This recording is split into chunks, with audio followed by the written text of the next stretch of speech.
Rail बंधुओं और rail यात्रियों, नमस्कार। मैं सुरेश त्रिपाठी।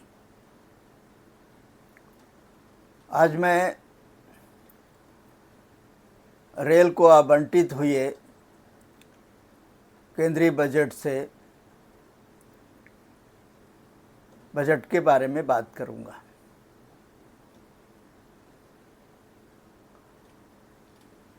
रेल को केंद्रीय बजट से जो परसों 23 जुलाई को संसद में प्रस्तुत हुआ,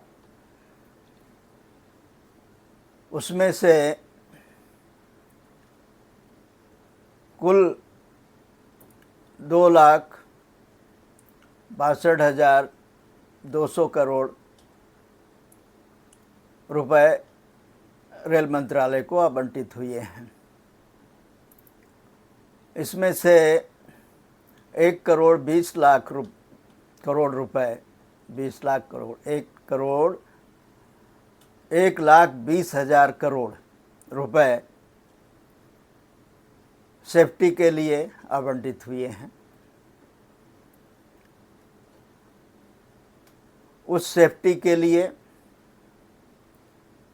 जिसका कहीं अता पता नहीं है भारतीय रेल में।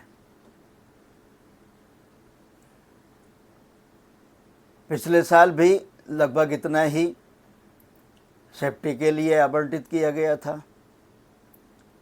अगर इतना ही या इससे थोड़ा कम पिछले साल सेफ्टी के लिए आवंटित था, तो वो सेफ्टी कहाँ गया? वो सेफ्टी पर खर्च हुआ तो सेफ्टी रिस्टोर क्यों नहीं हुई? बालासोर से लेके ओंडाग्राम, विजयनगरम और अभी जो न्यू जलपाईगुड़ी में, गोंडा में और कई सारी दुर्घटनाएं हुई,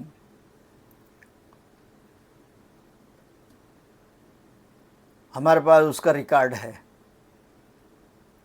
सिम्स में जो एक्सीडेंट रिपोर्ट हुए हैं और जो नहीं हुए हैं वो भी हैं।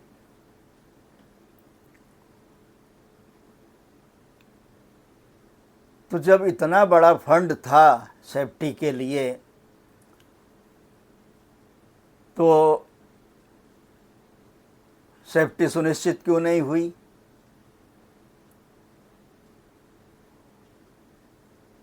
क्यों ट्रैक के नीचे से मिट्टी धंस जा रही है? क्यों मिट्टी और गिट्टी मिक्स है? प्रॉपर डीप स्क्रीनिंग क्यों नहीं हो रही है? सेफ्टी के जो लाखों पद खाली पड़े हैं वो क्यों नहीं भरे गए हैं या क्यों नहीं भरे जा रहे हैं? आप कहते हैं कि आपने पिछले 10 सालों में 5 लाख रोज़गार दिए, रेल में लोगों की भर्ती किया। पिछले साल भी आपने 1.25 लाख करीब रोज़गार दिए। तो इनमें वो सीधी भर्ती वाले रोज़गार नहीं हैं। इन आंकड़ों में वो रोज़गार भी शामिल हैं जो अनुकंपा के आधार पर रेल में भर्ती हुए। रोज़ 10-12 मौतें रेल कर्मियों की होती हैं पूरी भारतीय रेल में। उनके सामने उनके परिवारजनों को किसी ना किसी को नौकरी दी जाती है जो योग्य होता है, जो आपके क्राइटेरिया में फिट बैठता है। तो इस तरह आप लंबा चौड़ा बयान दे करके पूरे देश को गुमराह करते हैं। एक अधिकारी, बहुत सीनियर अधिकारी हैं, वो सीधे सवाल करते हैं, पूछा है उन्होंने लिख करके। वो हमसे नहीं पूछ रहे हैं, वो सिस्टम से ही, मंत्री से ही पूछ रहे हैं कि पिछले साल के पैसे का क्या हुआ? जो सेफ्टी के लिए आवंटित हुआ था उसकी बात कर रहे हैं। सेफ्टी के लिए उसमें पैसा नहीं था क्या? यानी जो इतने सारे दुर्घटनाएं हुई हैं, सेफ्टी सुनिश्चित नहीं रही, तो क्या पैसा नहीं था? वर्ल्ड क्लास रेलवे में सबसे पहले तो एक्सीडेंट और मौतें बंद होनी चाहिए, फिर अन्य कोई तामझाम किया जाना चाहिए, ये कहना है उनका। क्या गलत कह रहे हैं वो? रेल के लिए जो बजट आवंटित हुआ है केंद्रीय बजट से,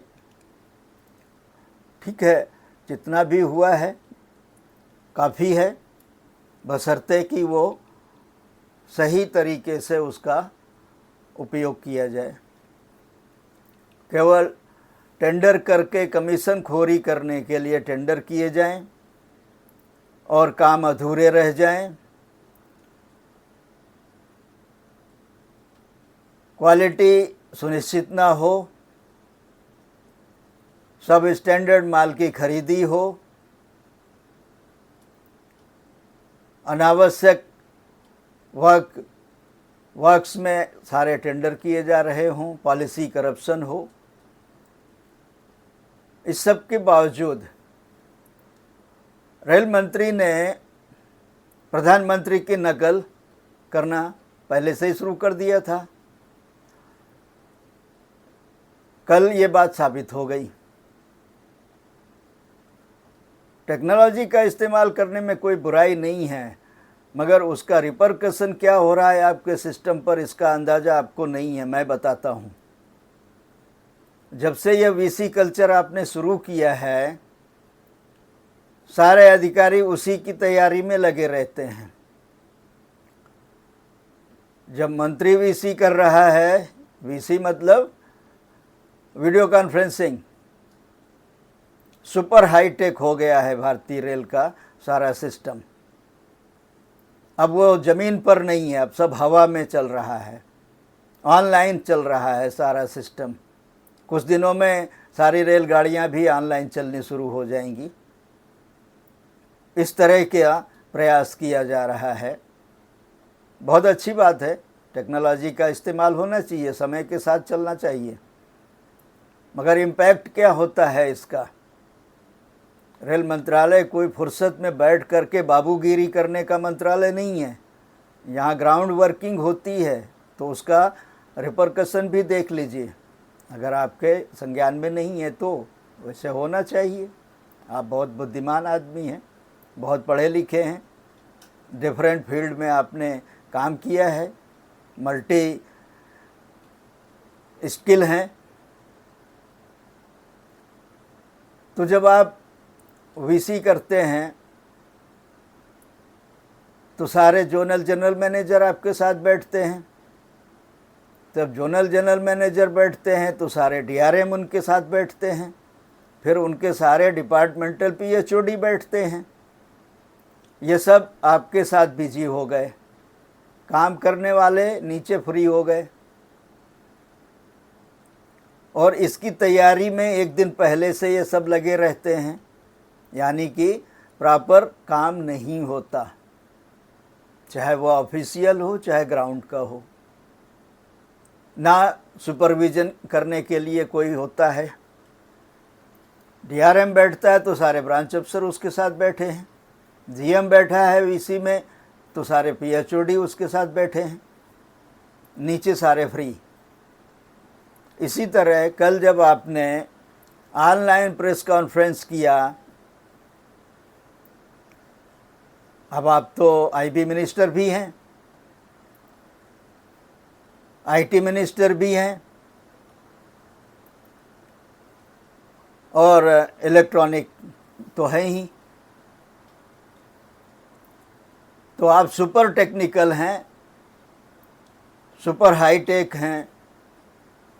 आपने जब कल प्रेस कॉन्फ्रेंस की ऑनलाइन, बड़े बड़े टीवी स्क्रीन लगाए गए डिवीज़न में, हेडक्वार्टर में, सारे जोनल हेडक्वार्टर और सारे डिविजनल हेडक्वार्टर्स में, वहाँ के लोकल पत्रकारों को बुला करके बैठाया गया।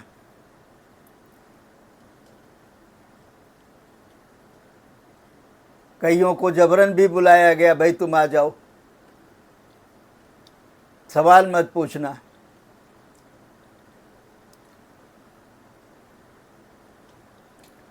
तो सब सुनने के लिए आपके गुलाम सरीखे हैं, आए बैठे, आपने पूरे देश में ये प्रेस कॉन्फ्रेंस किया। इसकी तैयारी एक दिन पहले से सारे जोनल हेडक्वार्टर, सारे डिवीज़नल हेडक्वार्टर कर रहे थे, यानी कि सारे जोनल और सारे डिवीज़नल अधिकारी इसके लिए तैयारी में व्यस्त थे।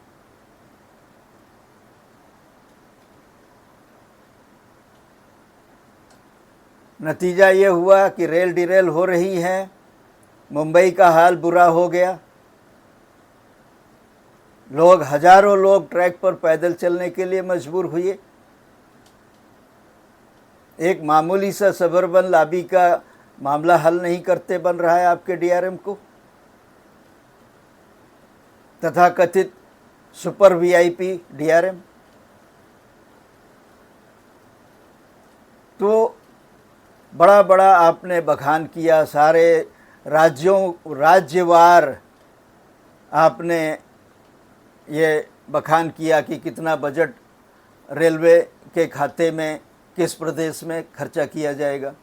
आप मेहरबानी कर रहे हैं देश पर, यह जनता का पैसा है,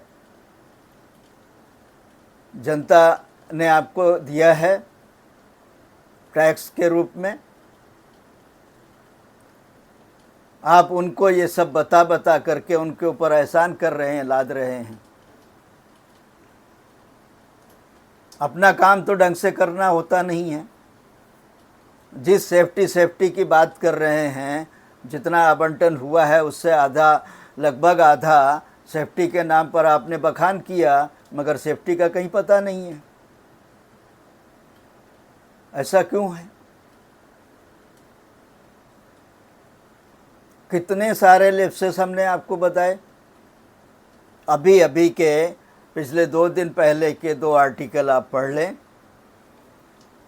Khatauli movement, back to basics for a reset is on imperative part 1 और पार्ट 2। ये दोनों आर्टिकल आप पढ़ लें, आपके ज्ञान चक्षु शायद खुल जाएं कि रेल में क्या हो रहा है। हम 1-1.5 साल से आपको बताते आ रहे हैं